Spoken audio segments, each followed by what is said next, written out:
This is the AppleVis Extra. Hello everybody and welcome to AppleVis Extra number 59. It is September the 12th. It is just a couple of hours since Apple's September 12th product announcement event. So we're all gathered around to talk about what they introduced to us and what we thought of those products. I'm joined by three fellow AppleVis team members. Firstly, Alex Hall. How are you, Alex? I'm great. I'm going to be less great when the charge for that new Apple Watch hits my wallet, but I'm good. I feel your pain, my friend. I feel your pain.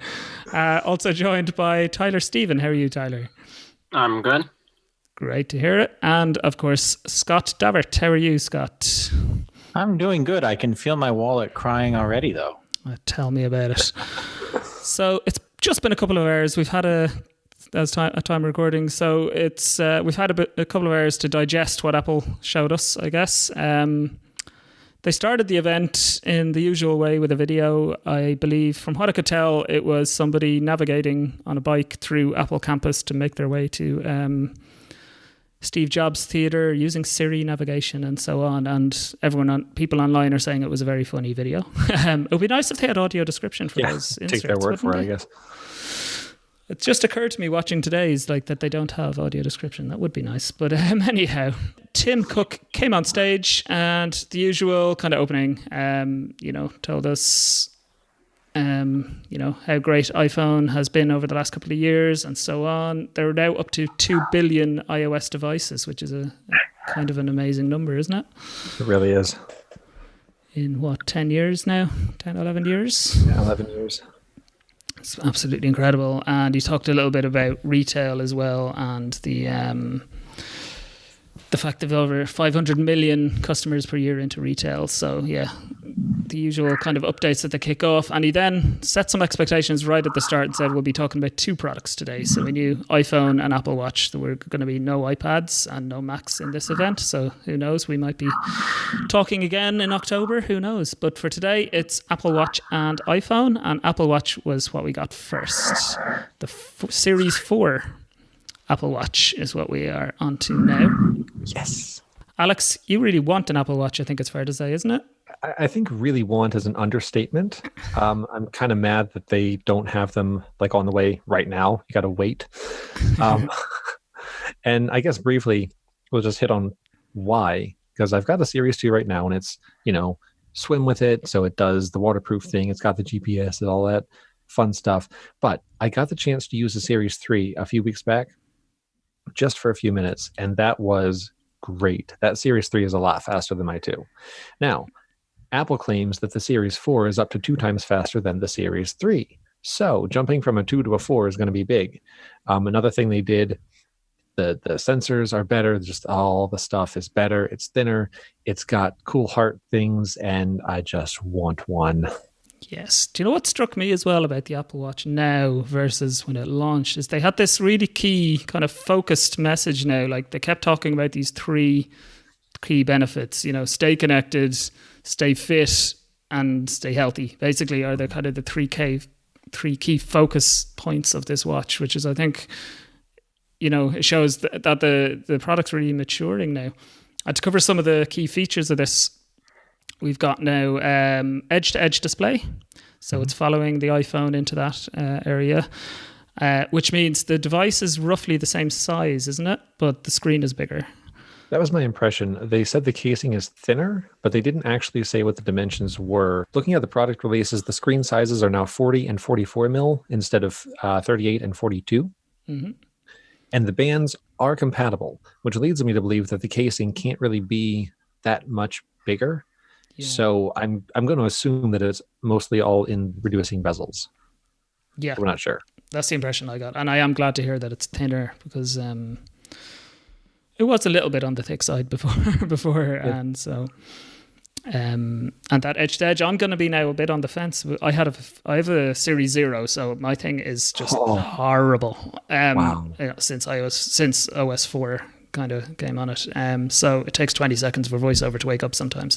So I cannot wait to get this thing, but I'm on the fence, 40 or 44. Do I go? I have a 42 now, so do I take the chance? That's the interesting thing. Like I'm not sure can we now go to what was the 38 with the bigger screen and get the smaller watch and save some money? Saving money is good. I'm going to have to see this in person really before I can figure that out. That's the other dilemma, because you want to pre-order on Friday. Yes. But you want to see it in person. Scott, you also mentioned you're really looking at the watch. Yeah. I also have a 0 edition, and it's about time for it to retire. Ever since WatchOS 4 is when it should have retired. I'm looking forward. I mean, Alex, you're talking about a leap from a 2 to a 4. Think about from a 0 to a 4. I can't even imagine. That's going to be a wow. It's going to be great. And Tyler, did anything stand out to you from Watch around the UI? Was talked a little bit about. I don't have an Apple Watch. I think the Series 4 is impressive with all it can do. Its product maturity for one, and its features in addition to the new features coming in WatchOS 5. I don't know if I'd want an Apple Watch. I've looked into it over the years, but I found that for the kind of stuff that I do, I always have my iPhone with me. So I really haven't seen a compelling reason to want one and to buy one. But with this one, I'll reevaluate that.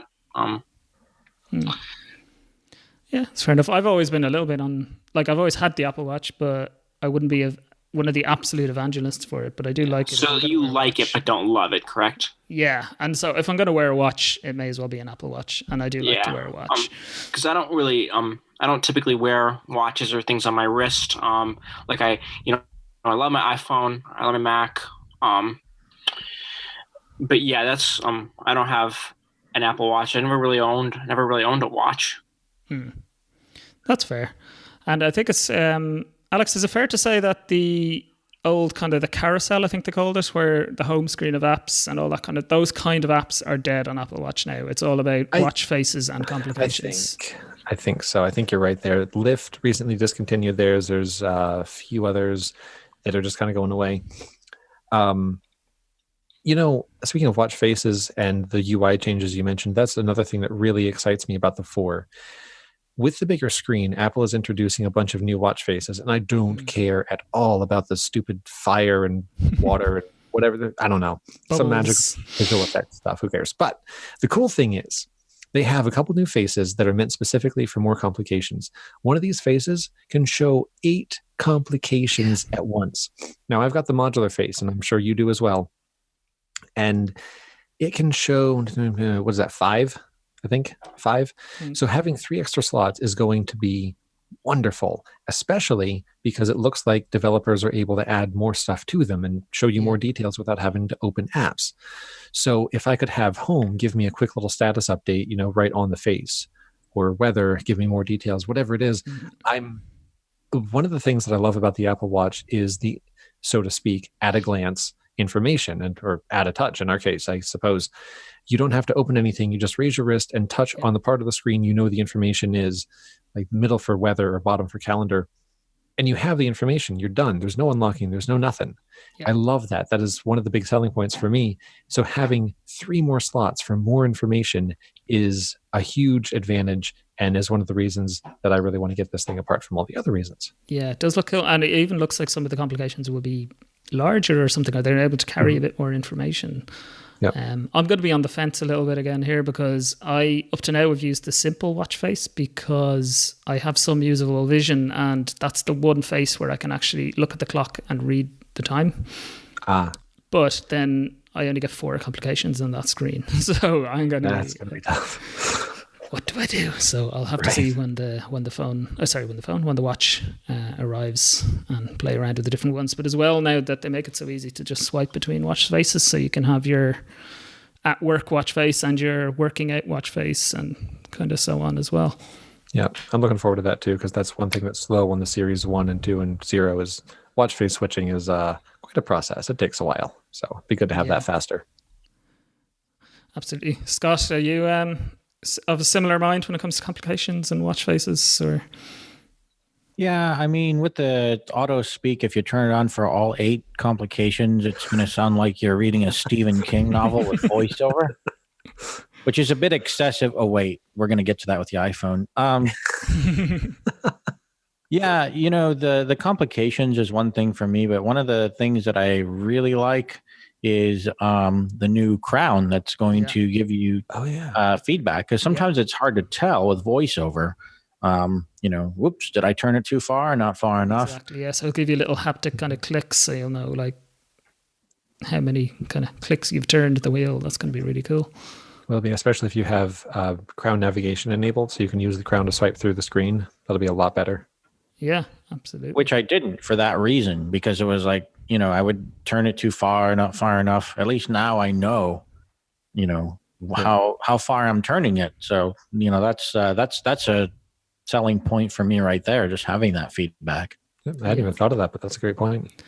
And there's some cool, they've got really into the health, I think was a big part, probably the biggest part of this presentation today in the watch was things like now it can detect if you've fallen, and you can even set it so that it will ring the SOS, emergency SOS, if you fall and you're then immobile for a whole minute. Do we like this?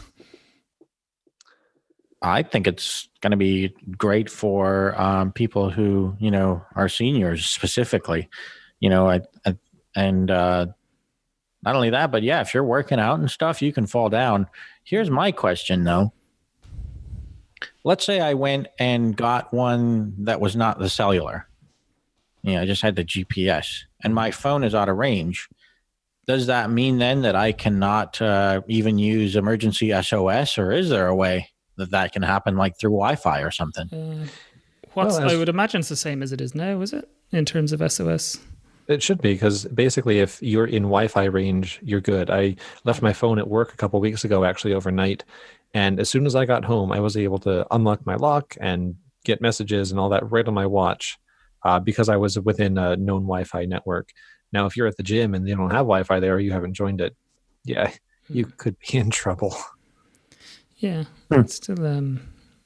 So like if you're out walking and you're in the park, or, you know, I don't know, doing whatever you do, you forget your phone at home and you're at the gym with the treadmill and you fall, you know, unless you're in range of a Wi-Fi network, you better have that cellular one or you're not going to be able to use that feature, basically. Right. Now, my worry not worry, but my possible concern with this feature is just knowing how easy it is to trick the watch. I mean, I can get a lot of exercise and calories burned if I just stand there, and I just kind of have this habit. If I'm standing still, I just kind of swing my arms. It's just something to do. And I found that I can half fill my rings over the course of a workday just by doing that for a few minutes at a time, not even thinking about it. So if it's easy enough to trick it that way, I have to wonder how many people are suddenly going to be getting calls from EMS. Hey, you called us. Did you fall? Well, no, no. So it's going to be interesting to see if that false positive problem actually becomes a real problem, or if they fixed it. Accidental trigger is something that worries me as well, because it's happened to me even with the current system where somehow something on my sleeve or something has pressed in the button. Next thing I hear somebody going, "Hello, sir, are you okay?" And I'm like, "What? Make it stop! Make it stop!"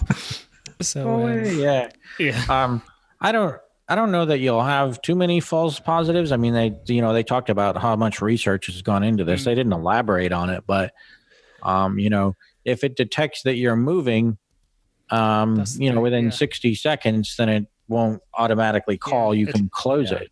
Yeah, it'll just give you a notification essentially to let you know. I can just see myself at work. I'm super frustrated with a problem. I throw my hands up and it triggers. I don't realize it. So I sit there for a minute just stewing in my rage about this problem I can't solve. Head in your hands. And then it's calling 911. So we'll see if that ever happens. But I wonder how those jumping jacks I do will fare with that feature. No, I don't jumping jacks too as exercise. But I wonder if, I would imagine, and I don't know this, but I would imagine that if it was about to trigger, that there'd be some kind of feedback, some kind of, a tap on the wrist or something that would indicate that SOS was being activated. Yeah, I hope so. Oh, yeah, I believe it does. Yeah. And going even further with health, they, of course, have continued the heart monitoring and improved heart monitoring. One thing is that it'll detect, abnormalities in your heart rhythm and alert you to those. And also for you guys in the US, in the short term only, you can do ECGs. Yes. Yeah. And that's, I don't know how many people need that, but for those who do need it, it's going to be a massive thing. Yeah. If you're someone who needs to get regular ECGs for whatever heart condition you have, I imagine being able to do those at home instead of having to schedule an appointment, come in and all this stuff, it's going to be a lot simpler. What I'm wondering, though, is what happens with insurances? Are they going to accept an Apple Watch ECG, or do you still have to come in and do it in a hospital to make it valid and to make your insurance or your provider actually accept the data? It's going to be neat to see all that. Well, and how it plays out. They did say it's FDA approved, didn't they? They did. I'm just not sure if there's a difference between a consumer level device like that and, I don't know, a hospital level, whatever the next level is. I'm not sure. I don't know enough about this stuff. It's just, I'm not sure how all that's going to work. And I imagine there's going to be some battle some way down the line where people are going to try to use this data and insurance is going to say no, or hospitals are going to say no, and there's going to be a big thing. But maybe not. Maybe not. I hope not. But it could be. Yeah, I suppose it's a wait and see, that one, isn't it? Yeah. I don't have a heart, so that doesn't apply to me. Absolutely. There you go. Save some money. You don't need the upgrade. Yeah. Well, I don't know that it could be as accurate as what you get in the hospital. If you go to a cardiologist. Mm-hmm. But what I do know is that it can point out a problem to you that you may not be aware of.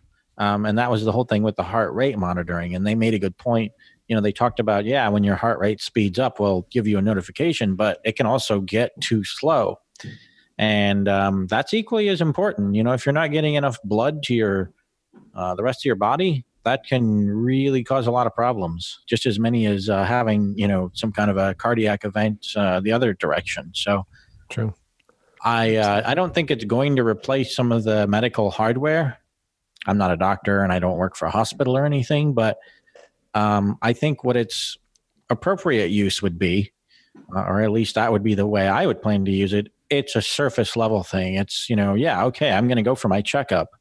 Yeah. But in the meantime, let me log this information anyway, because that brings us to a different topic, which is syncing up with the health app and then being able to share it with your provider.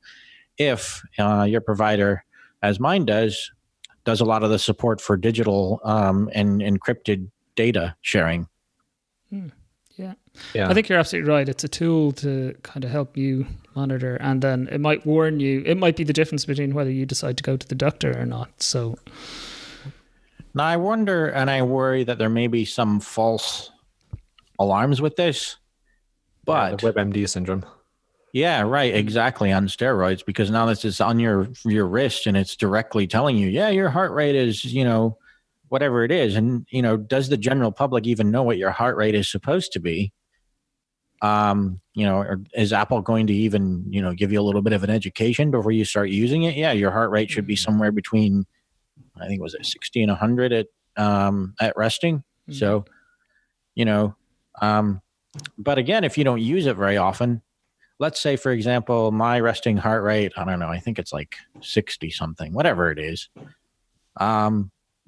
I wouldn't know to look before now, to see if there's an abnormality. And that's one of the things it can track, which I think is a good thing. Yeah. And it's been able to do heart rate too high for a while.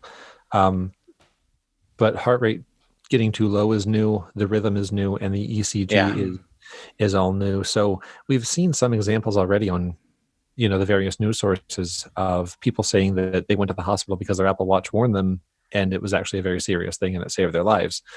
Now, you don't normally see the media talking about how people went to the hospital and they didn't need to, because that's not a good story. So I do wonder, what you were saying, Scott, how many people do that? How often does that happen? And we have no idea. But honestly, I'd kind of rather have the false positives if it's going to continue to save lives and help people instead of the other way around, I guess. Oh yeah, absolutely. Yeah, definitely. So yeah, I think health is definitely the big story from the Apple that they told around Apple Watch. On the aesthetic side, they gave us I think it's the same as last year. So there's a silver, a gold, and a space gray in the aluminum. Now, that was, I'm not positive. That's what they said. But my mother recently got a Series 3 Apple Watch, and she had the Series 0. She had a rose gold Series 0. She absolutely loves the rose gold color. When she got the Series 3, it also came in space gray, silver, and gold. And she told me that the gold is actually kind of more of a, it has pink in it. So it's not gold like the older gold was, where it's just, gold. Yeah. It's apparently a bit more of a pinkish color almost. So none of us can verify this, obviously, on this call anyway. But I'm wondering if they're continuing that trend or if they're going back to more the pure gold of the older devices. I'm not sure. Yeah, I have no idea either. But we will find out, I'm sure. There's also, I think they said the edition is now Gone. It's gone, but they mentioned they discontinued a ceramic black. Did they not mention, and a gold plated? Oh, so the back of all the Apple Watches is now a ceramic. Mm-hmm. That way it's radio transparent. You get better cell signal that way, they say. And it has sapphire on the heart rate sensing glass cover. But the ceramic itself is no longer around. The edition is gone completely. The stainless steel is the only higher end model available now. So that is stainless steel rather than edition. Okay. I think they said, did they say that's coming in black then maybe? I could have sworn I heard something about a black finish. Yeah, the stainless steel is space black. Okay, very good. So I don't know which one I want yet. Do you?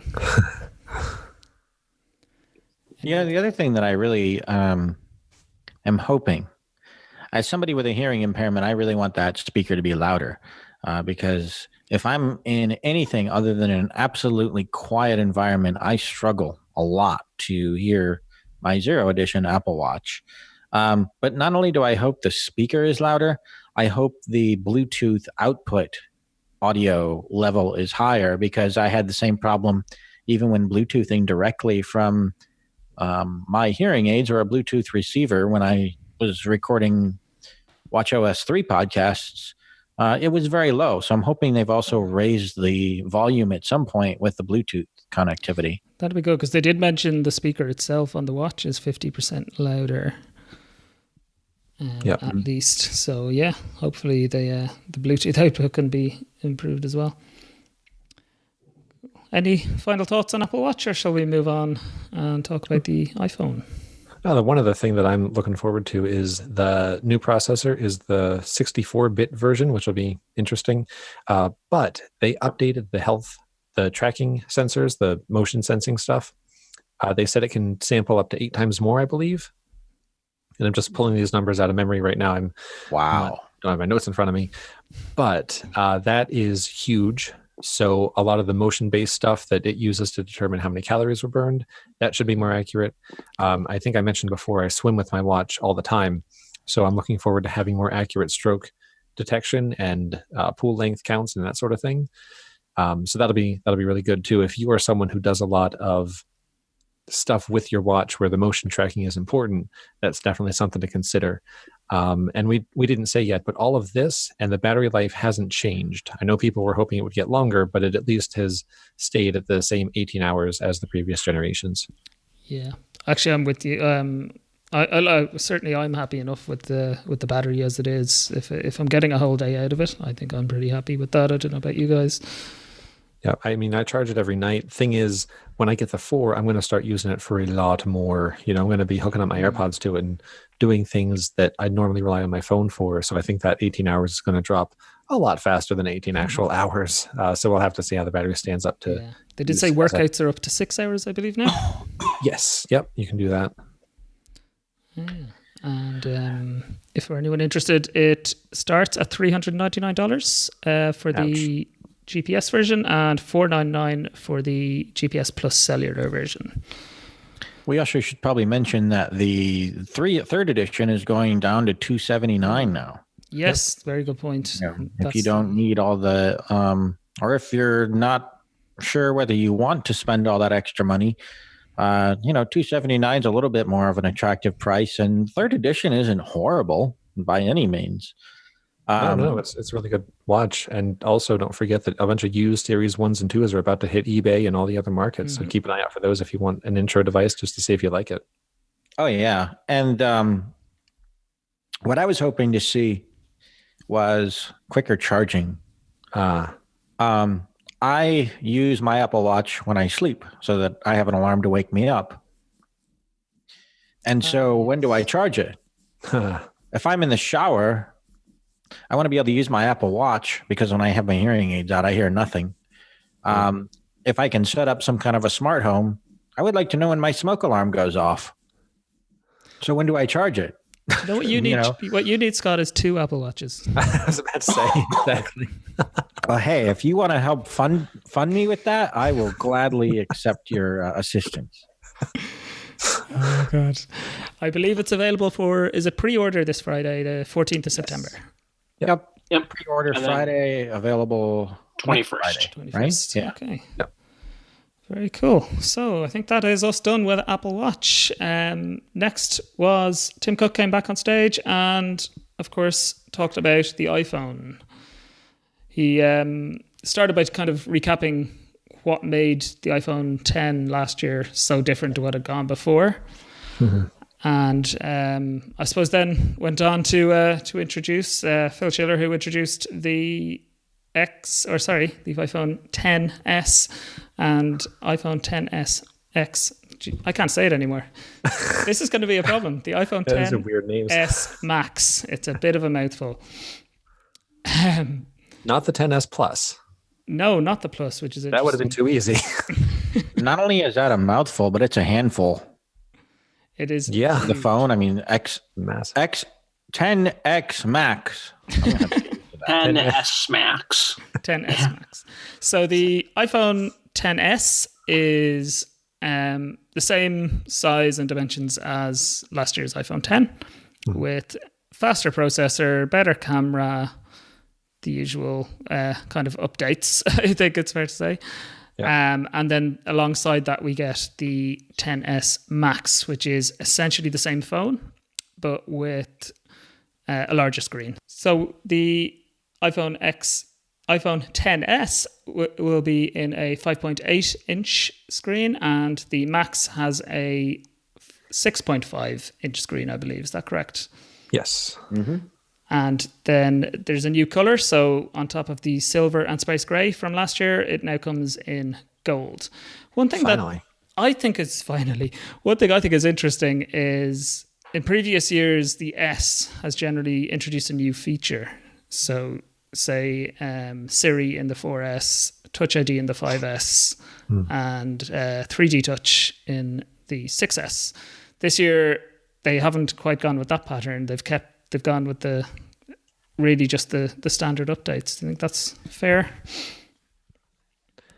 I think, and I could be wrong, but I think they were angling, we'll get to this in a second, to have the AI stuff kind of be the new feature. The huge camera upgrades that software and AI integration allows. I think that's what they're going for.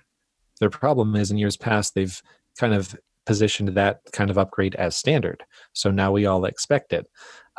We all knew that the bigger, better screen and stuff was coming, but I think specifically the machine learning chip and all those are kind of their S feature that maybe. Yeah, I guess so. It's also more water resistant. IP68. So they talked about spilling not just water, but beer and wine and all sorts of things over these things. And it made me chuckle. They said that testing the immersion of the phones in beer and wine was their favorite part of testing the whole thing. That's alcohol abuse. I don't like that. Incorrect use of alcohol. And with in previous years, like when we had, say, the 7 and the 7 Plus or the 8 and the 8 Plus, there was hardware differences between the two in terms of things like the camera. This year, they seem to be essentially the exact same device. Although I see something that on the larger one you can use a kind of a split view in landscape mode, or did I imagine that? Yeah, just like the other Plus devices. Okay, so that's probably really the only difference, as well as the fact that it's a bigger screen. Is this, if we didn't already know the iPad Mini was dead, it's gone now, isn't it? Right. This is the new iPad Mini. Pretty much. So which is crazy. I mean, I get it. They want to make an all-in-one, but really, do you want to cart that kind of thing around? I don't know. To be fair, though, it's about the same size as the Plus, so if you're already used to that. I was hoping for the iPhone 10 Min that would be the same size as like the SE, but nope, no go. That'd be nice. And the 6S and the SE are now gone from the lineup, so there's no 4-inch phone in the lineup anymore. No, and long live it. Which is interesting. There's a lot of people out there who like the 4-inch size phone. So they are going to be, the 4.7 is going to be the smallest. Tyler, you did not upgrade last year. Is that correct? So you have an iPhone That's 7. Correct. Are you tempted into an iPhone 10s, or should we wait until we talk about the 10R before we ask you that question? It's interesting. Because I had the iPhone 7 and it still seems to work well.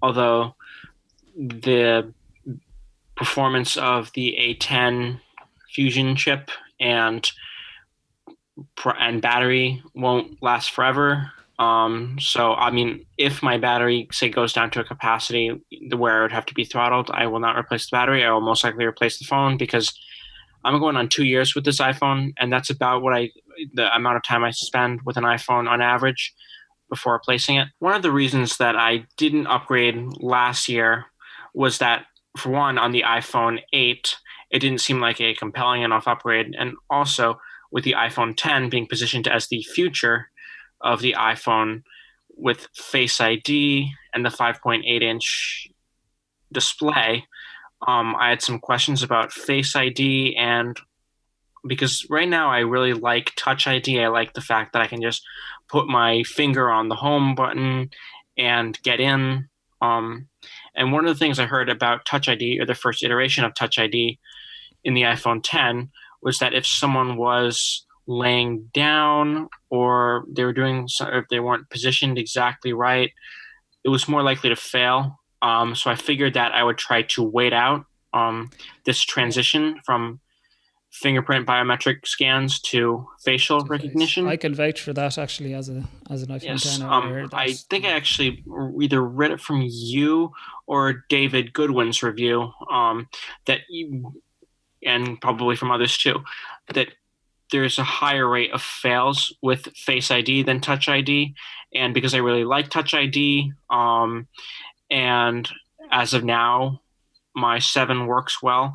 So for the last year, I've tried to wait out the first generation of Face ID. I'll take a closer look at it this time around, and time and testing will tell from actual users what the difference is if they claim it's faster. So Apple are telling us that it's now faster in the 10s and 10s Max. Yes. And hopefully more reliable as well. There's also a lot of people reporting that it's got more reliable in software on the iPhone 10 as well. Yes. So I think we are definitely moving algorithms in the right are optimized. So I'll definitely take a look at that. I'm not in any rush to upgrade, but I think eventually Face ID will get comparable to Touch ID, and obviously I can't hold out forever. So absolutely. Yeah. Another thing they mentioned actually is, I don't know if this is necessary, but they have increased storage to 512 as the maximum. I'm on a 64 and I have enough space. Yeah, I have 128 on my 7. Yeah. How about you guys, Scott or Alex? Do you think the storage space going up is actually still needed these days? I don't know why you would need half a terabyte of storage on your phone these days with iCloud and everything, all the cloud-based services. I think also I'm kind of in the same boat as Tyler, although I upgraded to the iPhone 8 because I knew that Touch ID was going away. And for practical purposes, that's what works for me. It's not a matter of I don't like Face ID because I can't use it. I can. I've trained people on using it, but it just doesn't work for me. Plus, since we're talking about upgrading, I probably will not upgrade. And the other reason is that hopefully we're going to get 5G phones next year. So I'm going to That might wait. be a reason to wait. Yeah. Yeah. That's what I'm thinking. Alex, you mentioned the neural networks or the neural engine, I call it, and the machine learning and all that stuff. Tell us a bit about that. Yeah, so basically what they've done is hooked up a whole new, I'm going to get all these names wrong, so just go with it here. But basically the chip that processes all the artificial intelligence stuff that iOS does. That's processing images, that's processing Face ID, tagging images for searches, that's all kinds of stuff behind the scenes, to say nothing of the AI that individual apps can use if they want to. They put a new chip in there that's designed to watch the AI, the algorithms as they run, and direct them to be run on certain cores of the main A12 chip. So if a particular algorithm is best suited to, say, the graphics chip, it'll direct it over there. If it's best suited to some of the high efficiency cores, it'll route it over there. It basically lets AI run better and in a more optimized way, so it can do it faster and it can do it with less power. The numbers that Apple claimed, and of course we take these with a grain of salt, are AI can run up to 9 times faster, and it can use up to, well, I guess down to 1/10 the energy, which means that a whole lot more AI can happen a whole lot faster and not kill your battery. They're using this for a whole bunch of really interesting camera effects that we don't especially care about. Although, if it's going to do scene recognition and people recognition that bit better, there could be benefit there. True. Yeah, I can imagine seeing AI. The folks behind that app are just celebrating right now and what they'll be able to do on this new platform. But even though we can't take advantage of it directly, I did find it really interesting what Apple was saying. You can do, if you know what a portrait photo is, it basically takes the subject, puts that subject in the foreground in sharp focus, and then kind of blurs the background. And I guess it's supposed to be a nice visual effect. But what they've done is something that they say no one else has been able to do after the photo's taken. After it's taken, that's the key, you can adjust the blur in the background. And that is all thanks to the AI. It can do automatic red eye detection and elimination. It can set your focus and your balance way better because it can run the scene in real time through these engines and these algorithms that know exactly what's going on, and they can, in Apple's words, understand the scene better. Yep. And this all allows a whole lot more really cool stuff to happen. Now, this is just images. That's where you focus first, of course. Fair enough. But it'll be really cool to see what happens with app makers, what happens with voiceovers, automatic photo descriptions. Will they get better? Will they get more accurate and faster? So none of this photo stuff that the keynote talked about today affects us directly, but the AI behind it and the chips behind it on these new phones, I think, are going to be a little more important to our community than we might initially think. Yeah, exactly. And it's things like suggestions, they were saying, and all kinds of stuff like that as well. There's, when you're typing to, search things, there's a whole huge range of things where AI and machine learning is becoming more and more important, I think. Also, it links obviously very closely to augmented reality, which is AR, which is something I have yet to see. Even leaving aside visual impairment, I've yet to see any great benefit to. But they seem to be all in on it, don't they? Oh, yeah. Yeah. I think maybe for, I don't know how this would work for someone with a visual impairment, but like for people who can see, I've heard about virtual museums where you use your camera and it makes it look how a museum artifact would look in your space. IKEA has an app apparently that shows you what a specific piece of furniture would look like in your home if you point the camera to, say, your living room or something, and you can arrange the furniture in the virtual world and get a sense. Those are the applications I know. And of course, Pokemon Go. Of course. As that's waxed, the popularity has waxed and waned over the last couple years. Yeah, I'm sure there will be benefits, but I think it's taking time to get real, like, stuff that people are going to get excited about with it. But at the same time, I kind of think until there's maybe glasses or something that people are wearing, it's going to be limited because holding your phone up isn't probably the greatest experience, really. Yeah. Well, and I think a lot of it, like Alex said, it doesn't really impact us too heavily right now, but it will eventually. Although, as I'm sitting here thinking, so if you're using Area, right? Let's say, I mean, they can already help you take a photo. And with this ability to, you know, with the HDR and the ability to add things in later, maybe they could even help you edit your pictures if that's enabled. So that's a big plus. And then also, I wonder if some of this machine learning can be applied to the AI in such a way that, okay, so let's say, for example, we have the measurements app, right? Mm-hmm. We have all of this AR going on. Would it be conceivable at some point through the use of all this technology to be able to point your phone at something and have it really come back with a somewhat decent description, including how far something is from you based on that machine learning? I would think so. I would think so, yeah. And even as well, it's going to do a lot of work for people in taking a photo. So even if you're not good at taking photos, it's going to help you to take better photos. Yeah, you know? you're going to get good real fast here. Yeah, absolutely. They then introduced us to a new iPhone. And I think this is a really interesting space because the 8, the 7, the 8, and the 8 Plus are all still available. So you can get an iPhone 7, I think it was from $499 now is the entry level price. $449, I think it was. $449, okay. Yeah, it's crazy. But coming in at $749, so $250 less than the iPhone XS or XS is the new iPhone XR.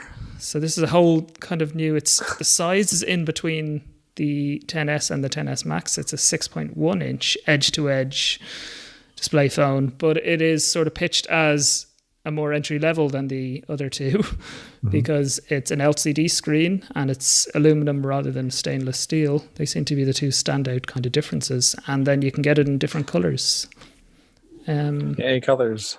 I'm excited. Yeah, I would actually love a blue iPhone. I'm not going to lie. Really? Yeah. Well, I forget. I always forget you have some vision. I don't know why, but that makes more sense now. Oh man. But it's an interesting phone, isn't it? Because it's sort of, is this an upgrade from an iPhone 10 or is it not an upgrade from an iPhone 10? I don't know. Well, it's an upgrade in that it has the A12 Bionic chip. True. Yeah. But it doesn't have 3D me. touch. I was expecting them to announce it had an iPhone 11. Or sorry, an iPhone 11. A11. I know, I was too. It looks like, and this is great news for the visually impaired community, the biggest differences seem to be that, like Scott said, there's no 3D touch. The screen is less dense. It's got 326 pixels per inch to the XS. What is it? 458. So less cool screen. Who cares? LCD instead of OLED, so it doesn't look as vivid and beautiful. Who cares? It has a single lens camera, whereas the XS has the dual lens setup. Who cares? And apart from that, same chip, Face ID, same speed in Face ID because it's got the same chip. Got all the AI stuff going on. It's got the same front-facing camera. If you need, for whatever reason, if you want to do portrait photos on the front one, it's got the edge-to-edge display. So if you're all into the new swipes instead of home button, you got that. There's, unless you need that 512 or you're able to see well enough to really use that camera stuff, I don't know that there will be too many visually impaired people who specifically need the XS. The only thing I can think of is the screen size because the XS is a bit smaller. The XS Max is larger, but the XS is the smaller of the three new phones. I would probably fall to that. The XS is about at the limit where I like my phone. In fact, I recently wrote that I preferred the iPhone 7 size even in an ideal world. So, I agree with that. But aside from that, unless you really like stainless steel or you really want 3D touch. Yeah. And it's a perfect phone for pirates too, right? The XR. Nice. Oh Lord. But yeah, I agree with you. It is it's a definite one to be looking at. I think if anyone's looking at upgrading their iPhone this year, and they want to get on board with the new technology, the Face ID, the new gestures, and all that kind of stuff. But it comes. So that said, David, now I'm really curious. You own the 10, right? The original 10. Yeah. Are you upgrading? No, I am not. No. I had already decided essentially that I was going to stick with this for 2 years. I often do upgrade it yearly, but this year, it's the 10 is still, perfect for me. To be honest, I can't justify. There's nothing really new in a big way in this year's phones that I wouldn't notice the upgrade from the A11 to the A12 chip. I know I wouldn't. There's one thing that you might actually be interested in.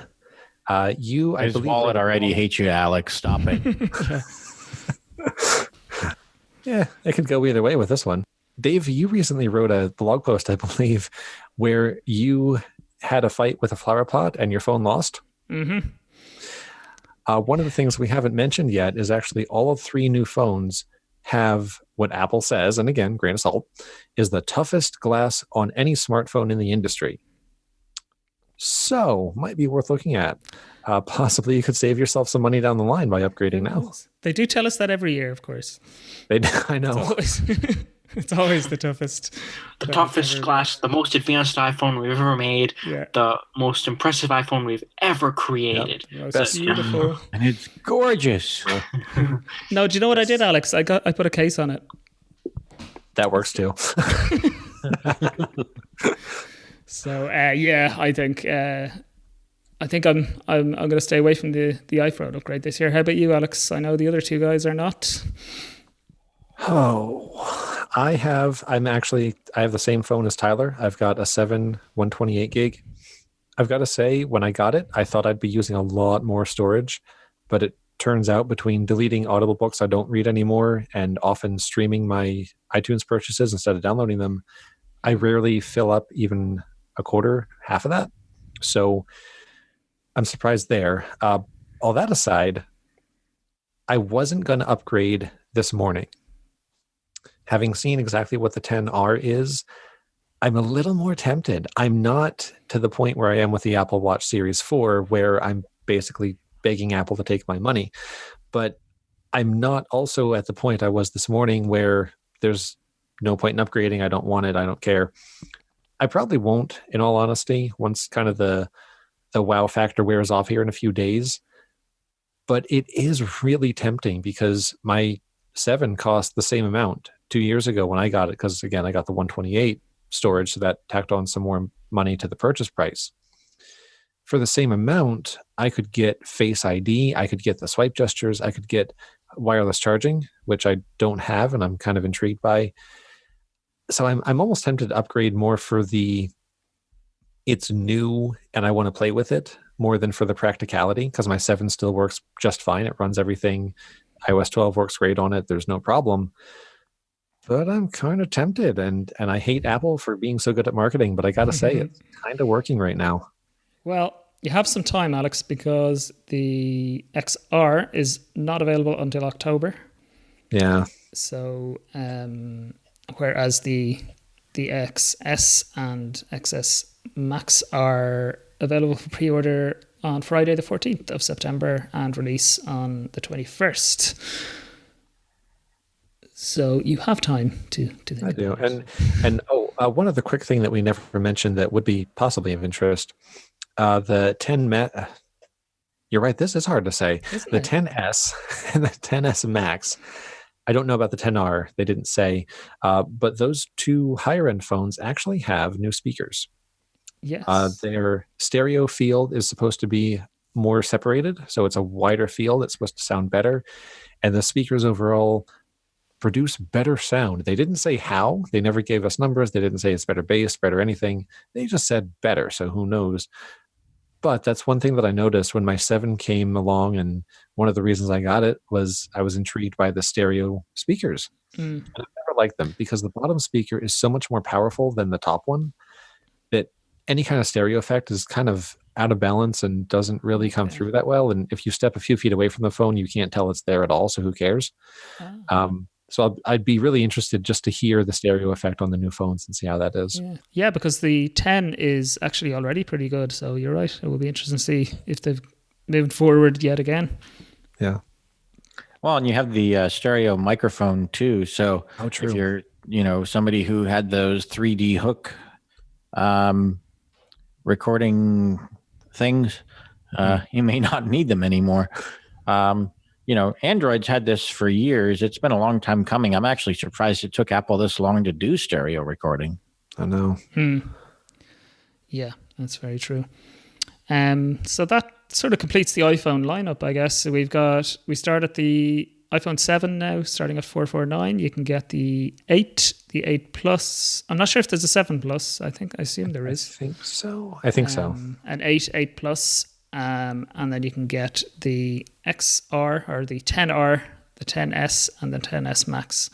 So everything from $449 up to, well, the Max starts at $1,099, and I assume if you go up to the 512, you're probably looking at about $1,400. So, what was that? Price of a MacBook Air. Yeah, right. A good one too. Not even the entry level. But it's great that there's a high range, I guess, of there's something for everybody, I think, there, whatever your needs are. There was one or two other announcements, actually. I quite liked the piece with Lisa Jackson about the environmental thing. So they told us, firstly, I'm a bit of an advocate for social responsibility or responsible business. I think it's quite important. And they said they're now 100% renewable energy. At least that's within Apple operations. I assume it doesn't include their manufacturers and so on. But within their own operations, to be 100% renewable energy is pretty impressive. And their next goal is to get to using only, require no new mining. So I suppose 100% reused materials as well, which is a pretty cool goal. And I found it really interesting. They said their motherboards are now made, I think it was from only recycled tin or mostly recycled tin. Yeah. So I guess the tin they're saving in not having to mine it for their boards is, somebody help me with the numbers. It was a lot of tin.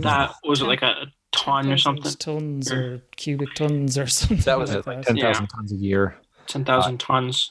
It's a lot. So that's really cool to hear. And I know they're big into the environmental responsibility thing. And honestly, that's part of the reason I like to support them, because I know that when I recycle this box or throw out this plastic or whatever it is, it's either been recycled or it's recyclable. And when I do give up my devices, I know that they're not just going to go to a landfill somewhere. So that's kind of a neat thing about Apple that I do like, that I think is often overlooked. Yeah, and they mentioned the Apple Give Back program, I think they call it. So basically, they will buy back phones from you, and if it's not resellable, if it's reached a point where it's where it can't be resold, they will still recycle it free of charge for you. So yeah, it kind of I feel like that bugged me a little bit, I'll be honest. So I get the idea what they're going for. That's great. But they're Apple, and they were recently, what was it, the first $1 billion company? Trillion. Trillion. What was it? Wow. Trillion, yeah. I think Amazon also has recently become the second $1 trillion company. Wow. That's a staggering number. It was trillion. My mind just went back to billion because I can't be trillion. That's not right. But they have a ton of money. So I feel like if they're really trying to incentivize people to recycle their devices, they shouldn't just pay you if they can resell it. They should pay you regardless. And by all accounts, the price they offer isn't necessarily what you'd get if you sold it on Craigslist or something. But no, it's at least good that they have that there as an option, I guess. Yeah, I just wish they would kind of improve that a bit. It irked me when I heard, he explained it right on stage, she explained it right on stage, whoever it was. And I'm like, wait a second, that's not, you could do that a lot better. Come on, Apple, really? Yeah. Fair enough. One or two announcements right at the end. Tim Cook came back on. He just mentioned HomePod. I don't know if there's any HomePod owners here, but they, I suppose, re-announced AirPlay 2 and stereo pairing. Yep. When he said we've got a HomePod update, I was hoping he might say this thing's going international and people outside of like 4 countries or something can buy this, but apparently not yet. And he also mentioned again the Apple TV update, which is just Dolby Atmos. So just a couple of minor updates to kind of finish. Well, kind of minor, but the HomePod can actually now do multiple timers. Yes. Huge feature. No one else has that. Search by lyrics, which is actually kind of cool. That's fair. That's a good idea. Yeah. And Not a new idea, but yeah. I found it funny when he made this huge deal. Yeah, more than one timer because we're Apple and everyone else already does this. No one talked. We're good. We did multiple timers. Almost embarrassed as he announced it, I'm sure. Exactly. And Siri shortcuts, of course, was mentioned as well. I am looking forward to that.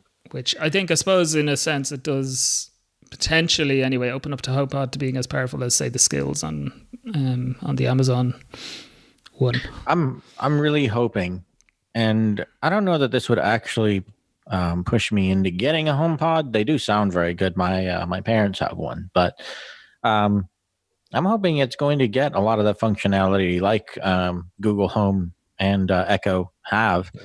You know, that's the main thing it's missing.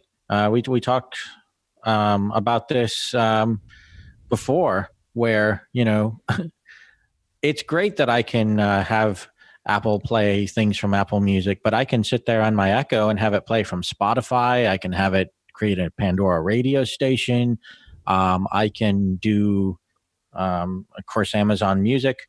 So I'm hoping that Apple has realized they need to really open this up the way the other digital smart speakers have. Yeah, they're kind of in a sense, I could see, obviously they want HomePods to generate people, or to, you know, drive people towards Apple Music as opposed to Spotify. But on the other hand, I can't even use TuneIn Radio, never mind. You know, choosing between Apple Music and Spotify to me isn't a big deal, but I want to be able to use other musical sources as well, audio sources as well. I want to be able to play my audio books. So I want to be able to use TuneIn Radio, you know. Yeah. I want to go back for a second. We did miss one thing. You brought up international stuff, and it made me remember dual SIM. Oh yeah. Oh yeah. For an eSIM. Oh, I'm sorry. It's yeah. Well, I think there's a dual SIM option in China, and an eSIM. And this is actually the first time I heard of this technology. It sounds pretty cool. Today, where apparently you have two, you have one SIM card, but then I guess a virtual SIM also. So it's essentially dual SIM either way. It's just in China they're doing it through 2 physical SIMs, whereas in the rest of the world they're doing 1 physical SIM and 1 eSIM. But essentially both systems allow you to have 2 phone numbers active on your phone at once. Yeah, and it was really, he didn't go into much detail, but the way, I think it was Tim who was describing it, was if you want to add a new line to your phone, you can just get a QR code and scan it, and it knows how to do it. iOS is optimized for having 2 phone numbers on your device, so it'll tell you which one is ringing when you're getting a call, all that. So it looked really neat. If you have a personal and a business line or whatever, then definitely another thing to look into. If you live on a border, maybe between 2 countries, even, you know, a border area, anything like that, I can see it. I know here in Ireland, like this, the border area between the Republic and the north of Ireland, which is part of the UK, it can be, you know, when you're around there, you could be on a network either side of that. So I can imagine that those kind of users finding it really useful. Yeah. Well, that's the thing. It's going to be huge, I think, in Europe, because people are traveling, you know, a lot from country to country. So let's say you're, I don't know, you're in Switzerland and you cross over into Germany, or maybe you're just close to the border. I had this issue here in the U.S. with Canadian towers from time to time. I don't go to Canada a lot, so I wouldn't want a phone number over there. But if I'm somebody who kind of, you know, lives in one country and works in the other, for example, or something like that, this allows you to have a number in both countries, so you're not going to have that issue. What I don't know is, let's say I'm on Verizon, but let's say I wanted another carrier because the signal, for whatever reason, was better with that other carrier than Verizon. Could I, in the same country, have two phone numbers and have it switch over so that if I don't have coverage on one, I'll have coverage on the other? That's my question. It's a good question. Yeah, they didn't say. You would imagine yes, but I would assume no, because carriers wouldn't like it, probably. it's certainly technically course they possible, wouldn't, but whether they allow it, yeah. I wonder, because Verizon is CDMA and AT&T is GSM, because those are two separate technologies. I wonder if that would affect how, because like different iPhone models, I don't know how you would provide combined use in one device.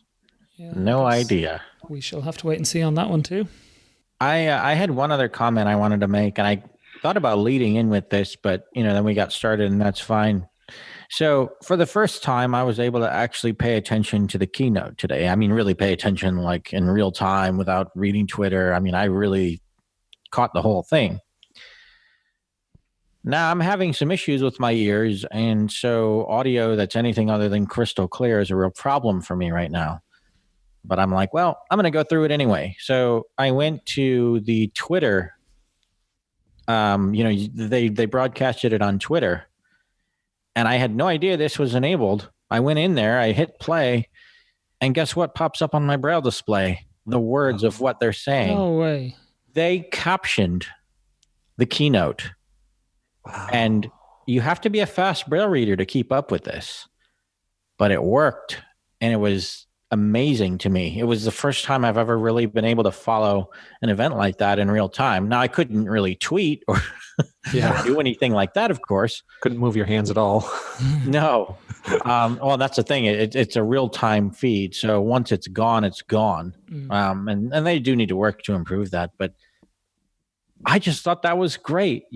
I did not have to rely on my ears. I, in fact, turned off my hearing aids for a while because I didn't want to get distracted. And I sat there and literally read the keynote. That is awesome. Well, Wow. Yeah. Well done, Apple, on that one. Right. Yeah. I don't know if that was a Twitter thing, an Apple thing, or a Twitter and an Apple thing. But wow. That was an unexpected welcome surprise. That immediately I was like, yeah. And then they announced the Apple Watch, and I could hardly contain myself. Great stuff. Well, how about to wrap up? I am going to force each of you to make a decision about what you were going to buy right now. What would it be? Alex. All right. I mean, Apple Watch is absolutely a given. I'm going for the Series 4. Now, I don't know if I'm going for the Series 4 cellular. I feel like I carry my phone too much to really justify the extra $100. But Verizon, and I'm with Verizon, they usually do a promotion with Apple Watches where you can pay it off over like 6 months. So if I could, instead of spending, what would it be, like $470 after Apple Care and tax, if I could spend a lot less per month, that's pretty tempting. So I think if I had to right now, I would go cellular, Series 4 Apple Watch, size to be determined after I can see them both. And I gotta say, I think I'm gonna keep my 7 right now anyway. Excellent. Tyler, buying anything?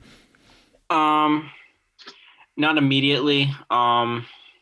If I buy something, it would probably be the iPhone XS. I thought about the XR, but in reality, I don't need a big phone, so I'd probably go with the smallest one. Because I like the current 4.7-inch form factor. Obviously, that's not an option. That's not being maintained anymore, besides the iPhone 7s that are for sale for $400-something. So if I was going to buy something, it'd probably be the 5.8-inch iPhone XS. Excellent. And watch is going to wait another while then for you. Cool. But at least for the foreseeable future, I can't imagine actually buying something. Cool. Scott, I think I know what you're going to say, but go for it. Well, here's my plan of attack. First of all, I'm not ordering anything today because there is nothing to order today. I'll get that out of the way. Now, when Friday comes around, I have a birthday coming up that weekend. I think I might have to give myself an Apple Watch. And what I'm also going to do is look at seeing, if at least they'll, at least they can recycle my Zero Edition, because I really don't have a need for it anymore. Nor do I know anyone who would have use for it, I don't think. So that's what I'm going to do. And I'm definitely not going to be upgrading iPhones this year. I'm a party pooper. And do you know which size or color or anything like that in the watch? Or are you going to go cellular, non-cellular? I'm going back and forth on that. I didn't know about that, Alex. You are really destroying people's wallets tonight. Let me tell you. First Dave and now me. You're lucky I don't have a long enough cane. I might have to cane you for that one. But I don't know. I honestly, I'll have to think about that one a bit more. Part of me thinks, well, I always have my iPhone within range of me anyway, so why bother? But then again, the scenario I talked about, what if I leave my phone at home and I have my watch and something happens? If I have the cellular connectivity, hey, an extra $100 to possibly save my life, that might kind of be worth it, because, when you lose your life, that's a pretty important part of living, yes? It is. Kind of. Slightly. Yeah, I hear you. I'm having the same debate. Actually, I have to admit, I don't know if the cellular is available where I am yet. It wasn't last year, but they did say there's some new carriers on board, so I'll have to see if it's actually available. Whether it's worth an extra... It's not so much the extra hardware as much as the extra €5 or €10 a month on my bill, which I'm uncertain of as well. Would I actually get the use of the cellular? So I'm leaning probably towards the GPS only, but definitely 110% definitely getting a new watch. And yeah, I think that just about wraps us up. Next Monday, the 17th of September, iOS 12 will be released, and we will have loads of content out on AppleVis.com. Guides to everything new in iOS 12, both in podcast form and in written form. So do check out AppleVis.com and the AppleVis podcast feed for all that information on the 17th. Aside from that, it just leaves me to thank my three guests. So Alex, thanks for joining us today. Hey, no problem. Thanks for having me. And I hope your wallet doesn't suffer too badly. Oh, it will, but I'm hoping it'll be worth it. Still going to hurt, though. Tyler, same to you. Thanks for joining us, and I hope we've managed to tempt you into changing your mind and buying something. We're getting Apple Watch. He's getting Apple Watch. And Scott, enjoy your new watch, and thanks for joining us. Well, thanks for having me. Are you sure you wanted to deal with me, though? Now that it's over? It's always a pleasure, Scott. It's always a pleasure. Hey, before we end, I do want to add, for anyone who may be wondering, I am not doing what's new in accessibility in iOS 12 this year. And the reason that that's not happening is because there just were simply not enough new accessibility features to write a whole article. So you will see it, though, and it will be with the announcement that we will post when 12 comes out. So thanks again, Dave. It's great to be here. Thank you, Scott, and thank you to everybody for listening. Bye-bye. Thank you for listening to this episode of the AppleVis Extra. To learn more about us, visit our website at www.applevis.com. Follow us on Twitter @AppleVis and like us on Facebook.